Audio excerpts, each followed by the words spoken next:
Hi everyone! I hope you are doing well today. For today's video guys, ay explore natin ang Tongpingchao Island. Kunting kaalaman, ito ay matatagpuan sa far northeastern territory of Hong Kong. Ang opposite nito guys ay China. Pag pumunta kayo dito guys, ay kitang-kita na talaga ang China. Kilala ang islang ito sa may napakagandang rock formations and crystal clear water. Unlike sa other island na may matataas na bundok, ito naman ay flat surface lang. Kapag pumunta kayo dito ay make sure na agahan ninyo dahil isa lang ang ferry na babiyahe sa islang to. Perfect spot na naman ito for camping and swimming at may nakita akong restaurants and toilet. Saturday, Sunday at public holidays lang ang schedule ng ferry. 9 AM ang biyahe ng ferry papunta sa Tongpingchao Island. 5:15 PM naman ang balik niya sa city. Starting point natin is University MTR Station Exit B. Paglabas ninyo is turn left at i-follow nyo lang ang bike track papunta sa Malyu Shoy Ferry Pier. I-follow nyo lang ang sign to Malyu Shoy Pier. Nasa 15 minutes naman ang lakad.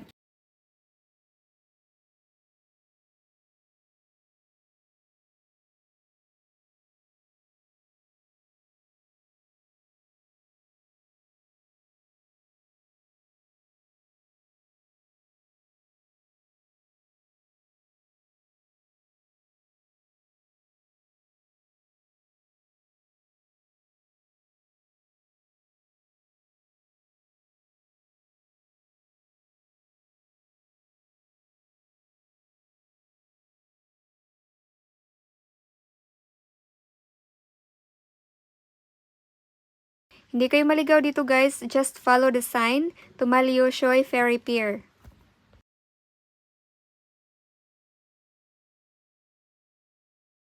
Pagdating ninyo dito guys ay may makikita kayong subway sa malayo, sa gilid niyan is toilet. Dito kayo dadaan sa right side, malapit sa toilet. Yung nilagyan ko ng arrow is subway, andito kayo sa gilid dadaan, dito yung toilet. At next niyan guys ay makikita na ninyo ang Malyu Shoy Ferry Pier.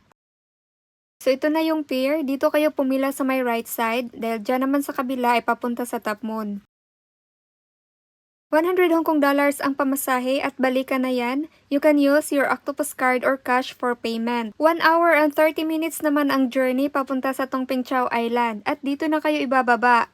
Pagdating ninyo dito guys, pwede ninyong ikutin ang buong isla. You can start from the left to the right. Pero kami guys ay dito kami nag-start sa right at hindi namin inikot ang buong isla.